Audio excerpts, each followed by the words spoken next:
Hey guys, what's up? It's Maddie. Today, I have another story time for you guys. 2 times in a row! How did you get so lucky? Hint, hint. Subscribe for more. We are going to be talking about my beef with LA Fitness. It's a long story. Buckle up, kids. It's a wild ride. I'm telling you what. This is not about their equipment, their personal trainers, their, I don't know, use of sanitation. No, nada. I've never worked out there once in my life. This is personal, okay? This was a personal attack on me as an individual trying to be a trainer. I take this very personal. It was a personal attack on me as an individual, and I am coming for them now, and I am exposing them. Actually, I am exposing one specific human being, but I am not going to tell you their names because I don't know why. I feel like that would be rude, but also just because, you know, he'll get his karma one day. I am not here to drag the entire brand of LA Fitness, just this one person. So without further ado, if you guys are curious on what I'm talking about, let's hang out and grab some popcorn, grab some coffee, whatever floats your boat, and get ready to be entertained. So, as some of you who follow me on Instagram know, I have been studying to become a personal trainer. I had been focusing on kind of just like getting a job that I was really passionate about while pursuing acting, and the service industry just wasn't cutting it, okay? I have had service industry jobs for probably the past 5, 6, 7, 8, 9, I don't know, years, ever since I was 15. You do the math. I don't want to do it. That's not my major. I personally believe that everybody should have to work at least 1 or 2 years in some sort of service industry job in order to complain at a restaurant, because most of the people you see being total complete brats to their servers have never worked a day in their life at a service industry job, and it just shows. The sense of entitlement just drives me insane, but that rant is over, okay? That's not what this story is about. Yes, I was sick of being a server, bartender, host, whatever it was. And so I decided to, take some personal training classes, and in the meantime I was going to apply for some personal training jobs around my area and see who would even hire me while I was training, because I figured might as well start early. The first person I heard back from was LA Fitness. Well, to start off with, it was a very unprofessional way of them reaching back out to me. They texted me. Let me see if I can actually find these texts. I'll look back. Found the text. I'm going to say this. His name is Bob. Not even close to his name, but yes, Bob. So Bob texts me. I don't get an email or a phone call from Bob. I get a text. And he says, "Hi Madison, my name is Bob. I am the recruiting vice president for LA Fitness in blank. I see you recently applied for a position with us. I would like to set up an interview with you. Please respond back via text on a day and time that is good for you to interview. Thanks, and look forward to hearing from you." So I was excited because, you know, they're reaching back out to me, but I was kind of like, I wonder why they're texting me this information. Usually you get a phone call or an email or something like that, but it's a new age, it's a new millennium. This just might be how people reach out to you. So I was, of course, ecstatic, and I responded and I said, "Hello, I would love to. I am free any day this week during the daytime before 4 p.m. I'm looking forward to it." And I responded back literally 5 minutes later that same day. And then I texted back again and I said, "Also, I would like to let you know, as an update to my resume that I sent in, that I am currently studying for my NESTA certificate." So then, homeboy does not respond for 2 days. And so I was very confused. I literally responded within 5 minutes of him texting me, and he was the one who was expressing interest in me. So he texted me originally on Monday. So that Wednesday, I text him back and I say, Hello, just wanted to check in. This is Madison blank with my last name. I am still very interested in interviewing with your company. I am available anytime during the day this week before 4 p.m. if that works for you. So I basically just repeated what I said in my text message on Monday. And then he responds in 10 minutes and he says, "Sorry for the delay, extremely busy. We'll get back with you shortly." And then I said, "Sounds great, thank you." So then he responds 2 hours later, which I was like, okay, that's fine. And he says, "Meet me Friday, 4 p.m. at my Douglasville location. That is where I'll be ending my day on Friday." This should have been my first red flag, people, because I literally told him twice now that I was available any day during the week before 4 p.m. Before. Anytime during the day before 4. And this homeboy does not respond for 2 days, and then he completely ignores that fact and says, "Meet me at 4. And also, he wants me to meet him in his Douglasville location. If he read my resume, he would know that I live in Atlanta, which is a good hour away from Douglasville. And I looked him up. He is located in Atlanta. So he is asking me to travel an hour away to a location that he is not even, that is not his home base. He is just going to be there on Friday. So I am traveling an hour away to go to a location that is not convenient to me or him at a time that I already told him I cannot make. But because I really wanted a personal training job, Eager Beaver, Maddie, was like, "Perfect, I'll be there." Just to make sure this is the correct address.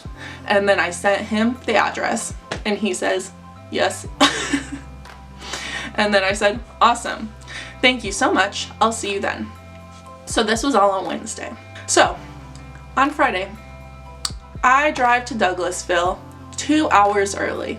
If you're curious on why I went there 2 hours early, it's because Atlanta has terrible traffic and 4 p.m. is the start of rush hour traffic, especially on a Friday, because everybody is trying to get out of that area and trying to go home after work. Everybody leaves work anywhere between 3 to 6. So if you're on the roads anytime during that time, you're gonna get screwed. I had to work later that day. And so I was making sure I was going to be on time for that interview. I was prepared. I was going to study up on what I was going to say, and I was going to be there. So, little Miss Maddie shows up to her interview 20 minutes early, and I walk up to the front receptionist and I say, "Hi, I'm here for an interview. If you could just let Bob know that I'm here whenever it's convenient for him. I have a 4 p.m. interview." This poor receptionist looks at me and then looks at the other receptionist, and they have this like, "Oh shit" look on their face. And then my heart immediately sinks. I have been in the car and sitting in Douglasville for now like a total of 2 hours just for this interview. That is completely inconvenient for me. And they look at each other and then they look at me and they're like, "Are you sure it's today? Bob is not in this building and he's not scheduled to be here at all today." And I was like, "Yes, I'm sure it's today. Can you please double check?" So they literally walk around the entire building and come back to me and they say, "Oh, Bob is not here." So I am still early at this point. I text Bob and I say, "Hello, this is time stamped for 3:49, still 10 minutes early." And I say, "Hello, just wanted to let you know I'm here. Looking forward to the interview." He responds 2 minutes later and he says, "Sorry, I'm going to have to reschedule or meet today roughly at 5:30. My regional vice president unexpectedly flew in last night to meet with me today, so I am with them now. So what would you like to do?"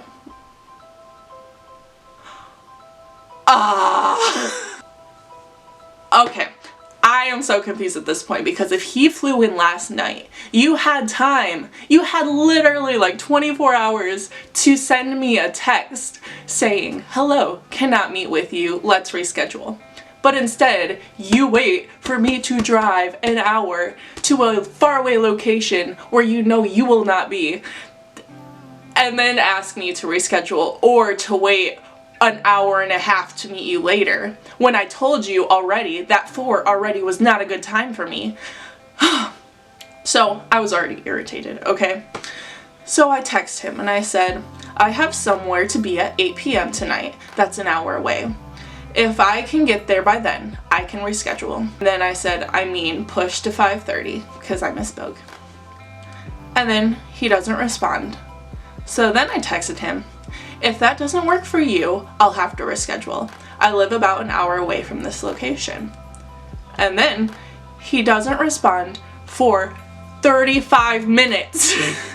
So I'm just sitting in this dang LA Fitness and he's not responding to my text about, hey, if I can make it to work later, I can push the time back. But if I can't, because this is all up to you, I need to reschedule, let me know. So he left me hanging for 35 minutes. So then I texted him back again, looking like a desperate interviewee. I said, which would you prefer?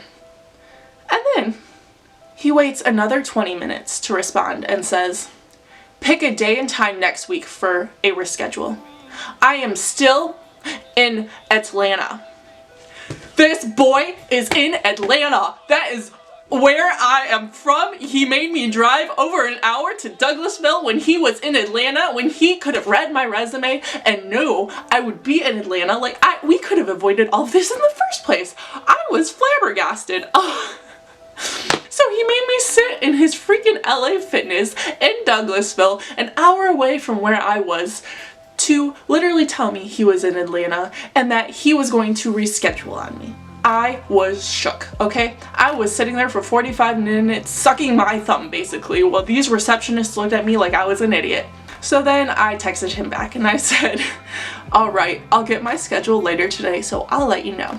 If we could do the interview in the Atlanta area next time, that would be great. I live over there. I'll send you my availability as soon as I get it. Thank you. He puts me on red. And then, this is on Saturday, so another day later, I texted him back again and I said, hello Bob, I just wanted to let you know I am free anytime Tuesday, Wednesday, or Thursday this coming up week. He puts me on red again, never responds.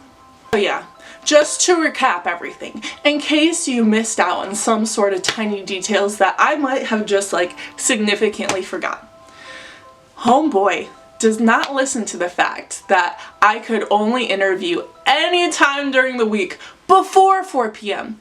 He schedules my interview for exactly 4 p.m. Makes me drive an hour away to a location that is not his location and that he conveniently is not going to show up to. So I drive there during rush hour, sit there when he does not show up, and then he makes me wait over a half hour, a total of 45 minutes to be exact, to tell me that he is indeed going to reschedule, and then he never responds to rescheduling, and then he never says sorry. Okay? I think that is what I'm the most butthurt about. He never even said he was sorry for all of the inconveniences. Okay, I feel better about that now. I just had to get that off my chest. I really did. I have had this secret burden on me about LA Fitness, and when anybody ever tells me that they want to apply to LA Fitness or that they work out there, aka my boyfriend Brody, I just want to be like, you want to know what? No, they're bad people, and you want to know why? But then it's just a long story, and ain't nobody got time for that. Unless you watch YouTube story times. That is my beef with LA Fitness, and yeah, I just want to reiterate, it is just my beef with one person from LA Fitness. It's not the entire corporation. I'm overemphasizing for dramatic effect, okay? That is how story times work. But everything I said in this video is true. I was literally reading it off the text on my phone from Bob. That's not his real name either, but Bob, if you ever watch this, I would like an apology. Thank you guys so much for watching. If you stuck around, thank you. And if you guys want more story times, let me know in the comments below. I have so many. My mind just works in stories. And also subscribe so you never miss one. Thank you guys, and I will see you next time. Bye!